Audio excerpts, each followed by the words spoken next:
Mon fils est rentré de chez ses grands-parents avec les larmes aux yeux et m'a dit, Mamie m'a dit d'attendre dans la voiture parce que j'avais embarrassé la famille. Il était resté assis là pendant 3 heures dans la chaleur pendant qu'il mangeait dans un buffet. Je n'ai pas crié. J'ai conduit jusqu'à chez eux, je suis entré calmement et j'ai commencé à annuler les paiements mensuels qu'ils avaient oublié que je finançais. 10 minutes plus tard, papa a couru dehors en criant mon nom. Et tout le monde, avant de commencer la vidéo d'aujourd'hui, j'ai besoin de votre aide. Nous avons remarqué que la chaîne perd un peu de vitesse, et s'abonner est l'une des meilleures façons de nous soutenir. C'est rapide, et cela nous aide à continuer à vous offrir du contenu génial. Votre soutien compte énormément. Continuons à faire grandir cette chaîne ensemble. Merci beaucoup.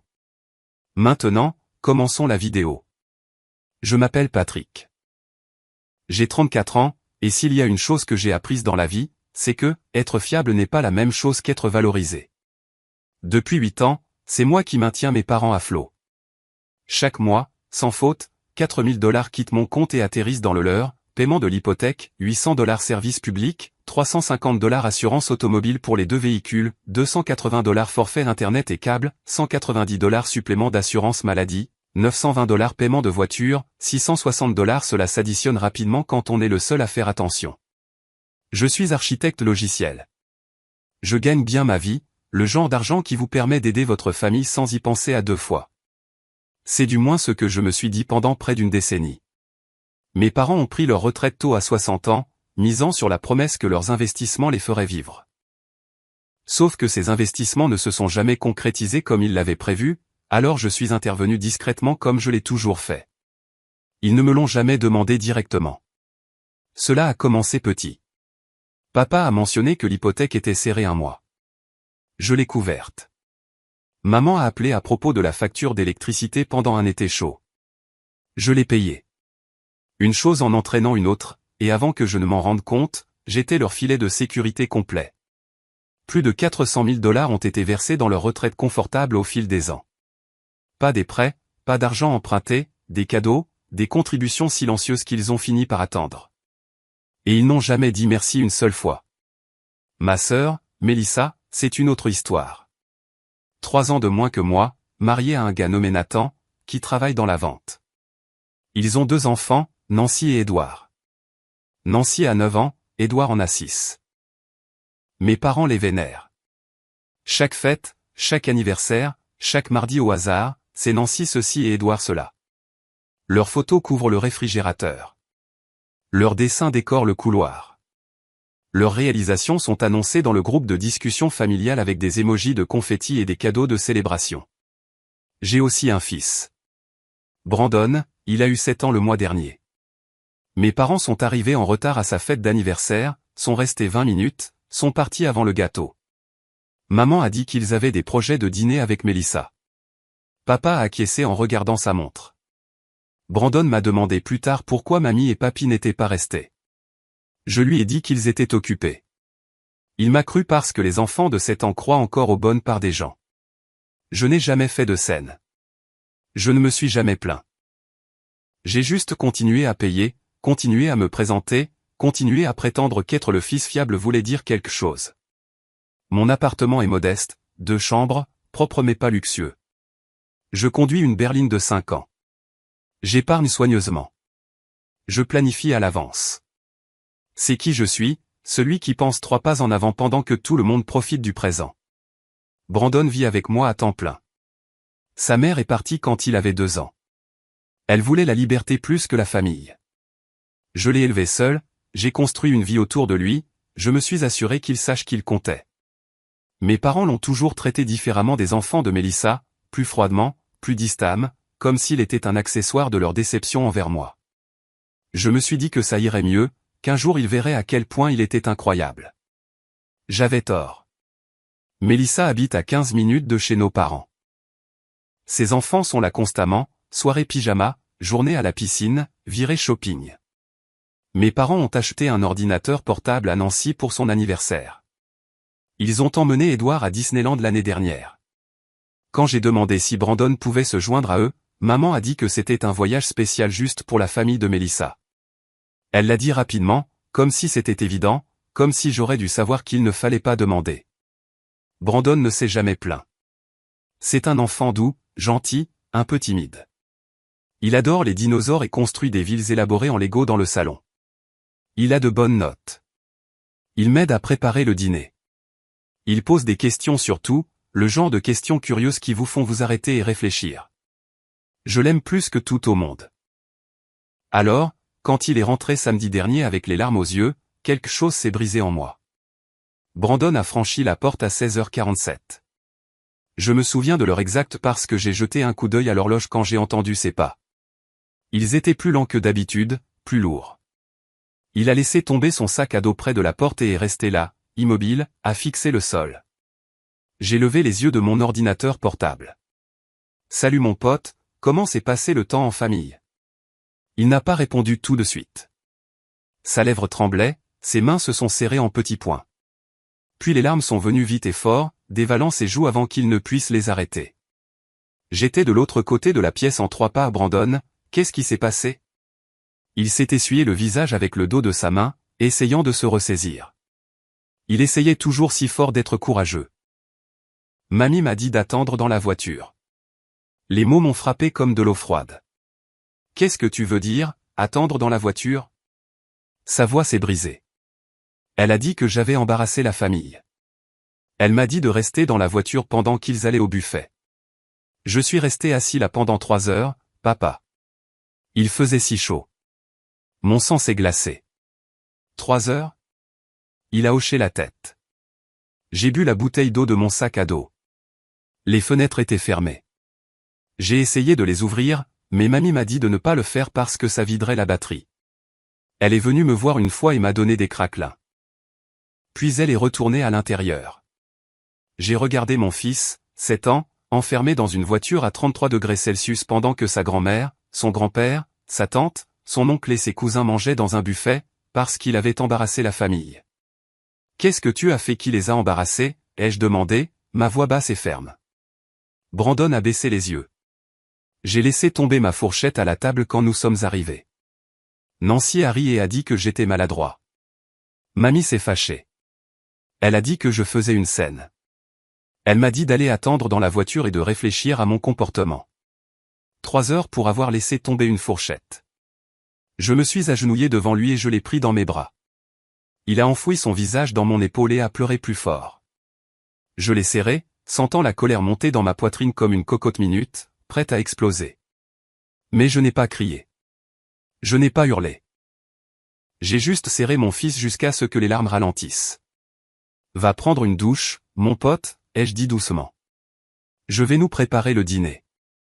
Brandon a hoché la tête et a traîné les pieds dans le couloir. J'ai écouté la porte de la salle de bain se fermer. Puis je me suis levé, j'ai pris mes clés et je suis sorti de la porte. Le trajet jusqu'à la maison de mes parents a duré 11 minutes.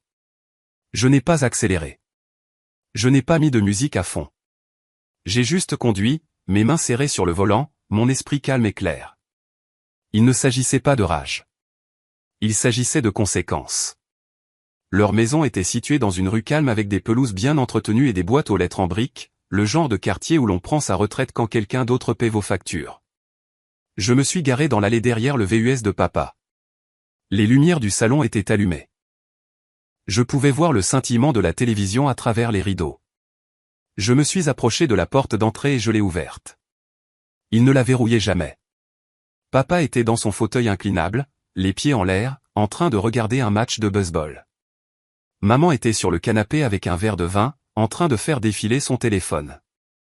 Ils ont tous les deux levé les yeux quand je suis entré. Patrick, a dit maman, surprise. Nous étions justement en train de parler de t'appeler. Je me suis tenu dans l'embrasure de la porte, les mains dans les poches. Je dois m'occuper de quelque chose. Papa a coupé le son de la télévision. Qu'est-ce qui ne va pas? J'ai sorti mon téléphone, j'ai ouvert mon application bancaire, j'ai affiché l'écran des paiements récurrents, hypothèque, services publics, assurance, paiement de voiture, câble, supplément de santé, tout était programmé pour le 1er du mois. Des centaines de transactions sur 8 ans, chacune d'entre elles en paiement automatique. J'ai commencé à les annuler une par une. Les écrans de confirmation sont apparus, paiement annulé. Interruption de service programmé. Renouvellement automatique interrompu. Maman s'est redressée. Qu'est-ce que tu fais? Je ne l'ai pas regardé. J'ai juste continué à taper. Annulé. Confirmé. Annulé. Confirmé. Papa s'est levé. Patrick, parle-nous. Qu'est-ce qui se passe? 10 paiements annulés en 3 minutes. La demande d'annulation du paiement hypothécaire a été soumise. La compagnie de service public a été informée de l'arrêt du service.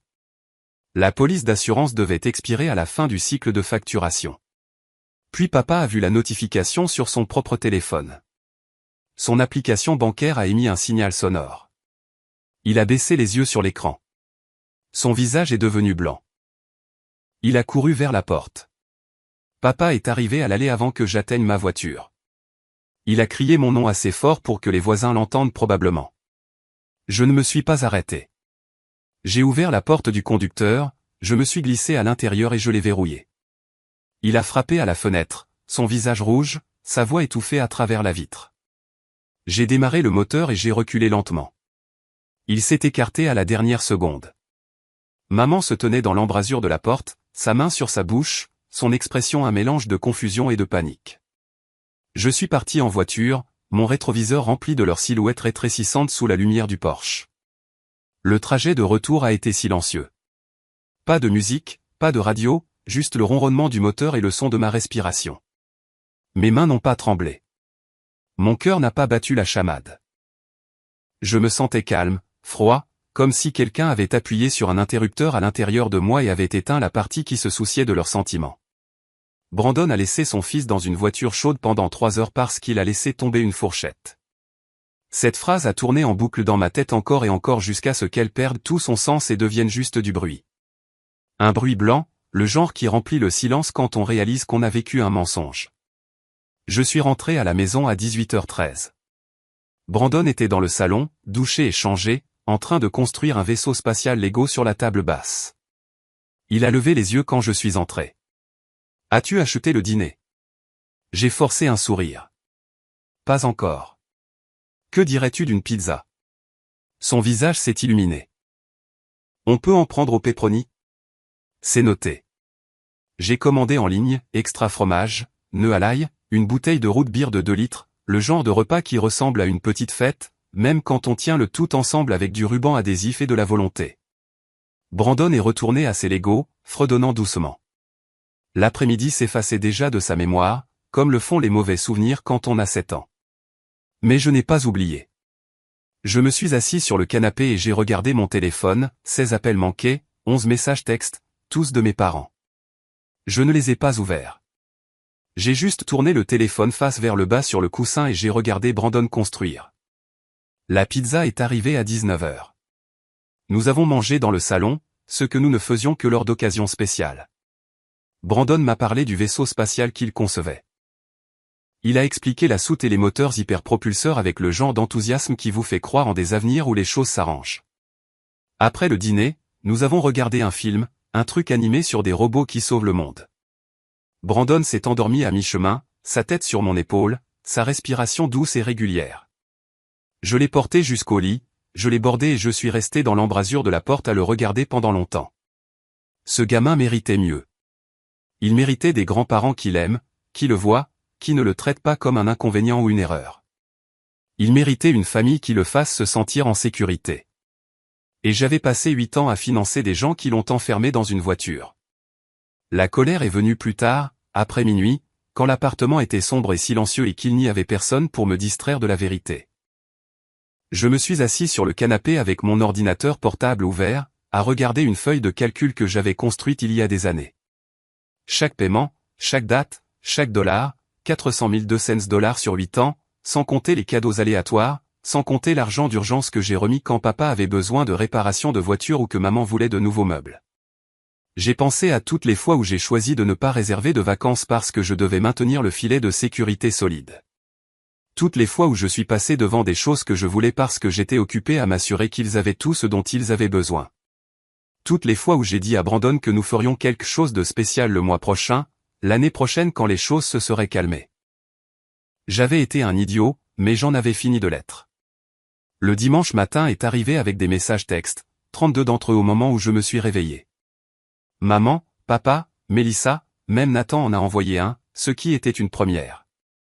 Je les ai lus en buvant du café à la table de la cuisine, Brandon dormant encore dans le couloir.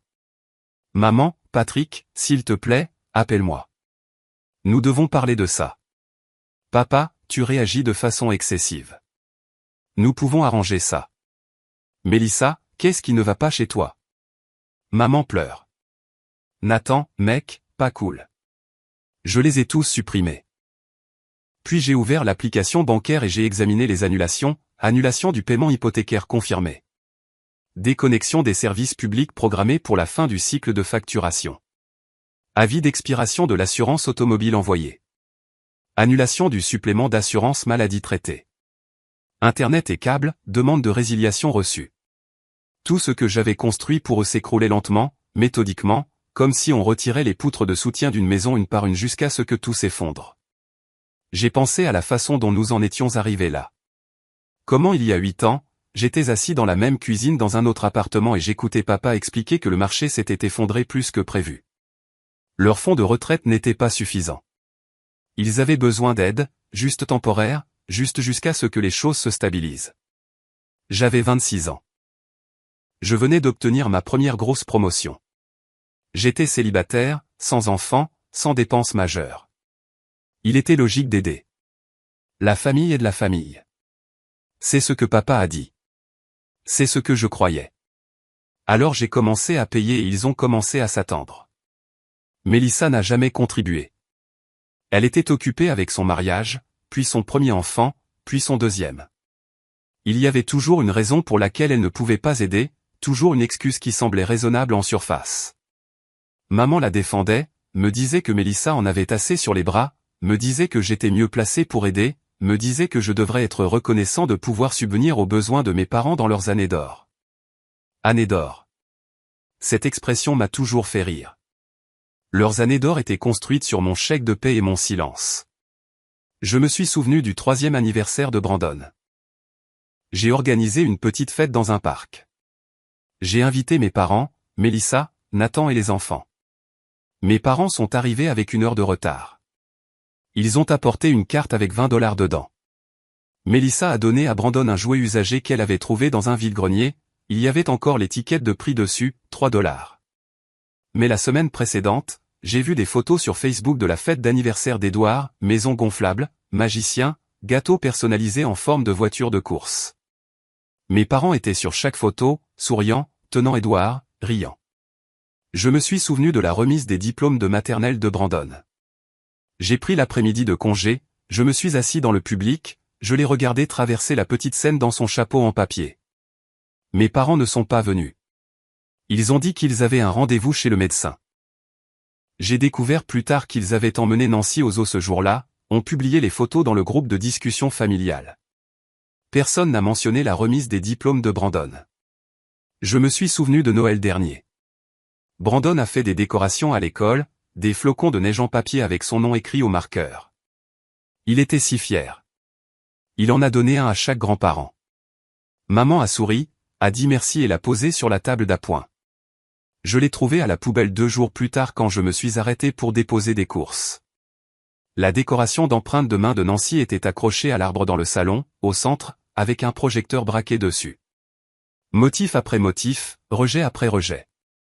Et j'ai continué à payer, continué à permettre, continué à prétendre qu'il était normal de financer des gens qui traitaient mon fils comme s'il était invisible. Brandon méritait mieux, et j'étais enfin prêt à arrêter de prétendre que mieux viendrait de gens qui ont passé 8 ans à prouver qu'ils s'en fichaient.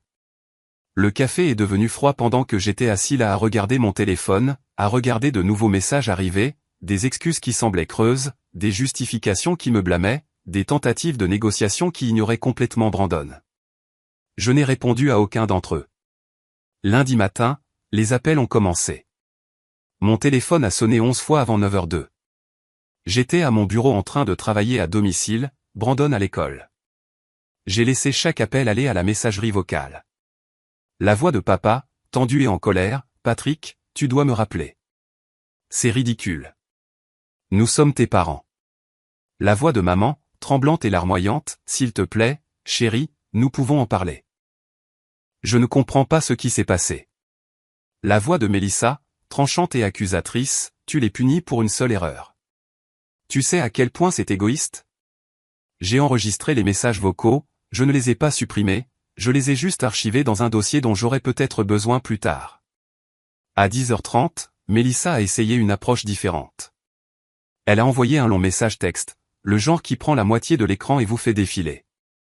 Cela a commencé par des excuses, a dit que maman se sentait mal pour Brandon, a dit que c'était un malentendu, a dit que mamie pensait que Brandon voulait attendre dans la voiture, a dit que la chaleur n'était pas si forte, a dit qu'il allait bien. Puis cela s'est tourné vers moi, à quel point j'étais dramatique, à quel point je jetais la famille pour rien, à quel point j'avais besoin de grandir et d'arrêter de me comporter comme une victime, à quel point maman et papa avaient tout sacrifié pour nous, à quel point je leur devais. Je l'ai lu 2 fois. Puis j'ai bloqué son numéro. À midi, j'ai pris une pause et j'ai conduit jusqu'à un café près de l'école de Brandon. J'avais besoin de sortir de l'appartement, j'avais besoin de m'asseoir quelque part de public et de normal et loin du bruit qui se construisait dans mon téléphone. J'ai commandé un café noir et je me suis assis près de la fenêtre à regarder les gens passer, des mères avec des poussettes, des étudiants avec des ordinateurs portables, un vieil homme nourrissant des pigeons près de la fontaine. La vie normale, celle où les gens n'enferment pas des enfants de 7 ans dans des voitures chaudes. Mon téléphone a vibré. Numéro inconnu. J'ai répondu sans réfléchir. Patrick. C'était papa. Il avait dû emprunter le téléphone de quelqu'un. Sa voix était différente, plus en colère, mais désespérée. S'il te plaît, écoute juste. J'écoute, dis-je. Le paiement de l'hypothèque a été rejeté. La banque a appelé. Nous sommes en retard maintenant. Si nous ne réglons pas ça, nous pourrions perdre la maison.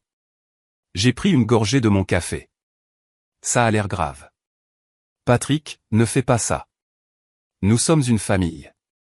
Brandon est de la famille aussi, dis-je, ma voix plate et froide. Vous l'avez enfermé dans une voiture pendant 3 heures parce qu'il a laissé tomber une fourchette. Silence, long et pesant. C'était, commença papa, puis s'arrêta. Ce n'était pas. Ta mère ne voulait pas, elle ne voulait pas laisser mon fils dans une voiture chaude, ou elle ne voulait pas dire qu'il embarrassait la famille. Encore du silence. Règle ça, dit papa, sa voix dure maintenant. Règle ça, ou tu vas le regretter. Non, dis-je, je regrette déjà 8 ans à payer vos factures pendant que vous traitiez mon fils comme un déchet. C'est la seule chose que je regrette. J'ai raccroché, bloqué le numéro, fini mon café, conduit à l'école de Brandon, et je suis allé le chercher plus tôt, j'ai dit à la réception que c'était une journée en famille. Brandon était confus mais excité. Nous sommes allés au parc, avons joué au balançoire, avons mangé une glace, avons passé 3 heures à ne rien faire d'autre qu'être ensemble. Sur le chemin du retour, Brandon m'a posé une question. Papa, est-ce que mamie et papy sont fâchés contre nous? Je l'ai regardé dans le rétroviseur. Pourquoi tu demandes ça? Nancy m'a envoyé un texto. Elle a dit que tu étais méchant avec eux. Mes mains se sont crispées sur le volant. Qu'est-ce que tu as dit? Je n'ai pas répondu. Je ne sais pas quoi dire. Je me suis garé sur le parking de notre immeuble et me suis tourné vers lui. Brandon, écoute-moi. Tu n'as rien fait de mal. Ni samedi, ni jamais. Tu comprends? Il a acquiescé lentement. Ce qui s'est passé n'est pas de ta faute. Et ce qui va se passer ensuite n'est pas de ta faute non plus. D'accord? D'accord, papa. Nous sommes entrés. J'ai fait des spaghettis. Nous avons dîné. Je l'ai bordé dans son lit et lui ai lu 2 chapitres de son livre préféré. Quand j'ai fermé la porte, j'ai sorti mon ordinateur portable et j'ai ouvert un nouveau document. J'ai commencé à tout écrire, date, paiement, incident, preuve, parce que ce n'était pas fini. Du mardi au vendredi se sont enchaînés. J'ai travaillé pendant la journée, routine normale, réunion normale, délais normaux. Brandon est allé à l'école, est rentré à la maison, a fait ses devoirs, a joué au Lego. En surface, tout avait l'air bien. Mais la nuit, après que Brandon se soit couché, je suis devenu quelqu'un d'autre. J'ai sorti les relevés bancaires des 8 dernières années. Chaque transaction, chaque virement, chaque confirmation de paiement automatique. J'ai créé un tableur avec des colonnes, date, montant, catégorie, bénéficiaire, total. Les chiffres grimpent vite. $4200 par mois pendant 96 mois. $403 200, sans compter les primes, sans compter l'argent liquide d'urgence, sans compter les $15 000 que je leur ai donnés pour la réparation du toit en 2019, sans compter les $8 000 pour les frais médicaux de papa en 2021, sans compter les $3500 pour les soins dentaires de maman l'année dernière. Total, $429 700. J'ai tout imprimé. Un classeur de 3 pouces, des onglets pour chaque année, les paiements clés mis en évidence, hypothèque en jaune, service public en vert, assurance en bleu, cadeau en rouge. Puis j'ai sorti les textos, des captures d'écran remontant à des années, des messages où papa demandait de l'argent, des messages où maman me remerciait de couvrir les factures, des messages où Mélissa se plaignait que je n'en faisais pas assez, des messages où je m'excusais de ne pas pouvoir plus aider. Je les ai imprimés aussi, je les ai organisés par date, je les ai croisés avec les paiements. Puis j'ai sorti des photos, le 3e anniversaire de Brandon sans ses grands-parents sur les photos, le programme de remise des diplômes de maternelle de Brandon avec mon nom indiqué comme seul membre de la famille présent, les récompenses scolaires de Brandon avec des horodatage montrant que mes parents étaient chez Mélissa pendant la cérémonie, la fête d'anniversaire d'Edouard avec mes parents au premier plan sur chaque photo, des preuves froides, claires, indéniables. Le vendredi après-midi, j'ai pris une demi-journée de congé, j'ai conduit jusqu'à un cabinet d'avocats du centre-ville, le genre avec des murs de verre et des meubles modernes, et des réceptionnistes qui sourient comme si elles étaient payées pour s'en soucier. J'avais rendez-vous avec une avocate spécialisée en droit de la famille nommée Catherine Scott. Elle m'avait été recommandée par un collègue qui avait fait appel à elle pendant son divorce. Catherine avait la quarantaine, un tailleur strict, des lunettes de lecture perchées sur le nez. Elle a fait un geste vers la chaise en face de son bureau. Je me suis assis, j'ai placé le classeur sur le bureau entre nous. « Dites-moi ce qui se passe », dit-elle. Je lui ai tout raconté, du début à la fin, 8 ans de paiement, Brandon enfermé dans la voiture, les annulations, les retombées. Elle a écouté sans interrompre, prenant des notes sur un bloc-notes juridique jaune. Quand j'ai fini, elle a feuilleté le classeur, a passé 10 minutes à lire. Puis elle a levé les yeux. « C'est une situation de cadeau », dit-elle. « Vous ne prêtiez pas cet argent. Ils n'ont pas signé de billet à ordre. Légalement, vous ne pouvez pas exiger le remboursement. » Je sais, dis-je. Je ne veux pas récupérer l'argent. Je veux une protection. Elle posa son stylo. Une protection contre quoi? Ils vont escalader. Mon père m'a menacé au téléphone. Ma sœur monte la famille contre moi. J'ai besoin de tout documenter au cas où ça empire. Je dois m'assurer que Brandon est protégé s'ils essaient quelque chose. Catherine acquiesça lentement. Avez-vous la garde de votre fils? La garde exclusive? Sa mère n'est pas dans le coup. Bien. Ça simplifie les choses. Elle sortit un nouveau bloc-notes juridique. Voici ce que nous allons faire. Premièrement, je vais rédiger une lettre officielle à vos parents décrivant l'annulation du soutien financier. Elle comprendra une déclaration selon laquelle tous les paiements précédents étaient des cadeaux, et non des prêts, et que vous n'avez aucune obligation légale de continuer à les soutenir. Deuxièmement, nous allons documenter l'incident avec votre fils.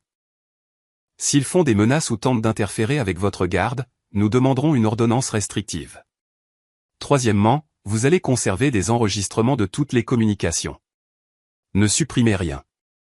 N'engagez pas la conversation, sauf si nécessaire. Laissez-moi gérer l'aspect juridique. J'ai acquiescé. Ça va vous coûter, dit-elle. Les frais juridiques ne sont pas bon marché. Je paie $4200 par mois depuis 8 ans, dis-je. Je peux me payer un avocat. Elle a presque souri. Assez juste.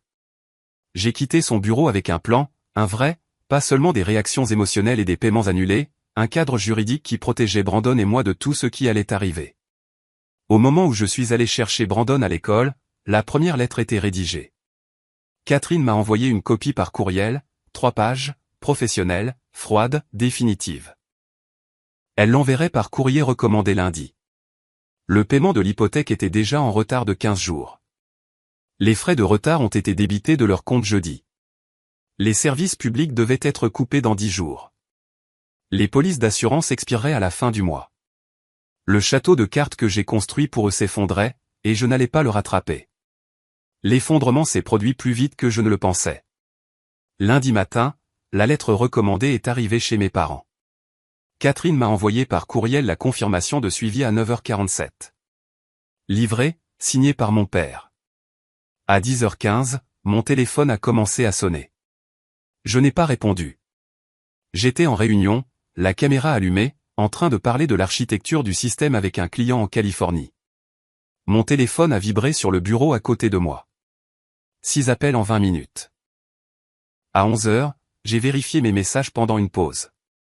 Papa, nous avons reçu votre lettre. C'est une blague, n'est-ce pas? Maman, comment as-tu pu nous faire ça après tout ce que nous avons fait pour toi? Mélissa, tu es un monstre. J'espère que tu le sais. Nathan, tes parents sont en train de perdre leur maison à cause de toi. Je n'ai pas répondu. J'ai versé un autre café et je suis retourné au travail. À 14h30, la compagnie de service public a envoyé un avis de déconnexion à leur domicile, l'électricité devait être coupée dans 72 heures en raison du non-paiement. Mes parents n'avaient pas les $840 pour couvrir le solde impayé. Ils vivaient au jour le jour depuis des années, se laissant porter par mon calendrier de paiement automatique. À 15h, la banque a appelé mon père au sujet de l'hypothèque, 30 jours de retard, frais de retard évalués, rapport de crédit mis à jour. Prochaine étape, la procédure de saisie. À 16h, la compagnie d'assurance automobile a envoyé des avis d'expiration. Les 2 véhicules n'étaient plus assurés à partir de minuit. Conduire sans assurance dans notre état était un délit. Le DMV suspendrait leurs immatriculations dans une semaine. À 17h, Mélissa s'est présentée à mon appartement. J'ai entendu les coups avant de la voir. Brandon était à son programme après l'école. J'étais seul. J'ai ouvert la porte. Elle se tenait là, le visage rouge, tremblant de colère. « Tu dois arranger ça, dit-elle, sa voix forte et aiguë. « Non, dis-je, je ne dois pas, ils sont en train de tout perdre. »« Tu comprends ça ? » ?»« Tout. Ils avaient 8 ans pour élaborer un plan, dis-je. »« Ce n'est pas mon problème. »« Ce n'est pas ton problème ? » Elle s'est approchée, son doigt pointant vers ma poitrine. « Tu es en train de les détruire pour une seule erreur. » Une seule erreur ? Je la regardais fixement. Mélissa, ils ont enfermé Brandon dans une voiture pendant 3 heures. Ils lui ont dit qu'il embarrassait la famille. Ils l'ont ignoré pendant 7 ans tout en vénérant tes enfants. Point et j'ai payé pour tous à chaque mois. Vous avez choisi de les aider, rétorqua-t-elle. Personne ne vous a forcé. Tu as raison, dis-je. J'ai choisi, et maintenant je choisis d'arrêter. Tu es égoïste. Je suis égoïste ? J'ai ri, froidement et amèrement. Je leur ai donné $430 000 en 8 ans. Qu'est-ce que tu leur as donné, Mélissa ? Elle n'a pas répondu. C'est ce que je pensais. J'ai reculé, ma main sur la porte. Tu dois partir. Maman pleure tous les jours. Brandon a pleuré dans mes bras après être resté assis dans une voiture chaude pendant 3 heures. Je me fous des larmes de maman.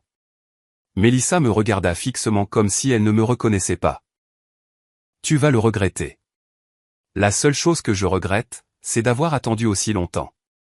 J'ai fermé la porte au nez, je l'ai verrouillée, j'ai écouté ses coups 3 fois de plus avant d'abandonner et de partir. À 18h, je suis allé chercher Brandon au programme après l'école. Nous nous sommes arrêtés pour des hamburgers, avons mangé dans la voiture sur le parking. Il m'a parlé de son projet scientifique, quelque chose sur les volcans et le bicarbonate de soude. J'ai écouté, j'ai acquiescé, j'ai posé des questions, j'ai fait semblant que mes mains ne tremblaient pas à cause de l'adrénaline. À 20h11, après que Brandon se soit couché, j'ai reçu un appel d'un numéro inconnu. J'ai failli ne pas répondre, mais quelque chose m'a poussé à décrocher. Patrick, c'était ma mère. Sa voix était brisée, rauque. S'il te plaît, nous devons parler. Il n'y a rien à dire, dis-je. Je suis désolé. Je suis tellement désolé pour Brandon. Je ne pensais pas. J'ai fait une erreur. Tu l'as laissé dans une voiture pendant 3 heures, maman. Ce n'était pas une erreur. C'était un choix. Je vais m'excuser auprès de lui. Je vais arranger ça. Tu ne peux pas arranger ça, dis-je, tu as passé 7 ans à le faire se sentir invisible. Tu ne peux pas t'excuser maintenant que l'argent s'est arrêté. Ce n'est pas une question d'argent. Ça a toujours été une question d'argent. Tu ne t'en es juste pas rendu compte parce que je n'arrêtais pas de payer. Silence, long et pesant. Ton père et moi allons perdre la maison, dit-elle, sa voix faible. Alors vous perdrez la maison. Patrick, vous aviez des options, maman. Vous auriez pu déménager dans plus petit il y a des années. Vous auriez pu établir un budget. Vous auriez pu demander à Mélissa de vous aider. Vous auriez pu trouver des emplois à temps partiel. Vous auriez pu faire une centaine de choses, mais vous avez choisi de prendre mon argent et de traiter mon fils comme un déchet. Alors, non, je ne vais pas arranger ça. J'ai raccroché, éteint mon téléphone, je me suis assis dans le salon sombre, à regarder le vide. C'était le point culminant, le moment où tout ce que j'ai construit pour eux s'effondrait, et je ne ressentais rien, ni culpabilité, ni regret, juste un sentiment froid et tranquille de clôture. Brandon était en sécurité. J'étais libre, et ils étaient enfin confrontés aux conséquences de leur choix. 6 semaines plus tard, la poussière est retombée. Mes parents ont perdu la maison. La saisie a été finalisée début novembre. Ils ont déménagé dans un petit appartement de 2 chambres à coucher de l'autre côté de la ville, le genre avec des murs minces et une vue sur le parking. Papa a trouvé un emploi à temps partiel dans une quincaillerie. Maman a commencé à travailler à la réception d'un cabinet dentaire. Ils ont appris à établir un budget. Ils ont appris à vivre selon leurs moyens. Ils ont appris ce que c'était que d'être responsables d'eux-mêmes. Mélissa a cessé d'appeler, a cessé d'envoyer des textos. J'ai appris par un ami commun qu'elle était furieuse contre moi, a dit à tout le monde que j'avais abandonné la famille, m'a dépeint comme le méchant dans sa version de l'histoire. Je m'en fichais. Les gens qui comptaient connaissaient la vérité. Brandon a posé une question sur ses grands-parents une fois. Nous prenions le petit déjeuner un samedi matin, des crêpes avec du sirop, la lumière du soleil traversant la fenêtre de la cuisine. Papa, est-ce que nous allons revoir mamie et papy un jour? J'ai posé ma fourchette. Veux-tu les voir? Il y a réfléchi, son petit visage sérieux. Je ne sais pas. Je ne pense pas qu'ils m'aiment beaucoup. C'est leur perte, dis-je. Pas la tienne. Il a acquiescé lentement, puis est retourné à ses crêpes. Le sujet n'a plus jamais été abordé. J'ai pris les $4200 par mois que je leur envoyais et je les ai redirigés, $500 dans le fonds d'études de Brandon, $1000 dans un compte d'épargne vacances, $800 dans des investissements, $500 dans un fonds d'urgence pour les jours de pluie, $400 dans une thérapie pour nous deux parce que la guérison n'est pas gratuite, et je voulais que nous traitions tout d'une manière saine. Le reste, de petits luxes, de nouveaux ensembles Lego, de meilleures provisions, un week-end à la plage où Brandon a trouvé des coquillages et construit des châteaux de sable et a ri si fort qu'il a eu le hoquet, un nouvel ordinateur portable pour moi, une chaise confortable pour le bureau à domicile, des choses qui rendaient la vie plus facile, plus douce, meilleure. L'argent ne me manquait pas. Le stress ne me manquait pas. Les textos demandant plus ou les voyages de culpabilité enveloppés de fausses gratitudes ne me manquaient pas. En décembre, j'ai reçu une lettre par la poste. Écrite à la main. L'écriture cursive en boucle de ma mère sur une simple enveloppe blanche. J'ai failli la jeter, mais quelque chose m'a poussé à l'ouvrir. C'était court, 3 paragraphes. Des excuses. Pas pour Brandon, bien qu'elle l'ait mentionné, des excuses pour m'avoir tenu pour acquis, pour avoir trop attendu, pour ne pas avoir vu tout ce que j'ai donné, pour m'avoir traité comme un compte bancaire au lieu d'un fils. Elle n'a pas demandé d'argent. Elle n'a rien demandé. Elle a juste dit qu'elle était désolée. Je l'ai lu 2 fois. Puis je l'ai pliée et je l'ai mise dans un tiroir. Peut-être qu'un jour j'y répondrai. Peut-être pas. Mais pour l'instant, il suffisait de savoir qu'elle avait enfin compris. Le matin de Noël, Brandon m'a réveillé à 6h10, en sautant sur le bord de mon lit, son visage illuminé d'excitation. Nous avons ouvert les cadeaux dans le salon, les lumières de l'arbre scintillant, l'odeur du chocolat chaud embaumant l'air. Il a reçu l'encyclopédie des dinosaures qu'il voulait, un télescope pour observer les étoiles, une nouvelle planche à roulettes, des fournitures d'art, des livres. Il m'a serré si fort que j'ai eu du mal à respirer. C'est le meilleur Noël de tous les temps, papa. Et je le croyais. Ce soir-là, après le dîner, après que Brandon se soit endormi entouré de papier d'emballage et de nouveaux jouets, je me suis assis sur le canapé et j'ai pensé aux 6 derniers mois, la trahison, la colère, la vengeance, les retombées. Je ne regrette rien de tout cela, car j'ai quelque chose maintenant que je n'avais pas avant, la paix. Le genre qui vient du fait de savoir que vous avez défendu la personne qui comptait le plus. Le genre qui vient du fait de se choisir soi-même et son enfant plutôt que des personnes qui ne vous appréciaient que pour ce que vous pouviez leur donner. J'étais libre. Brandon était en sécurité. Et nous étions en train de construire une vie qui était la nôtre, pas la leur. C'était la seule vengeance qui comptait.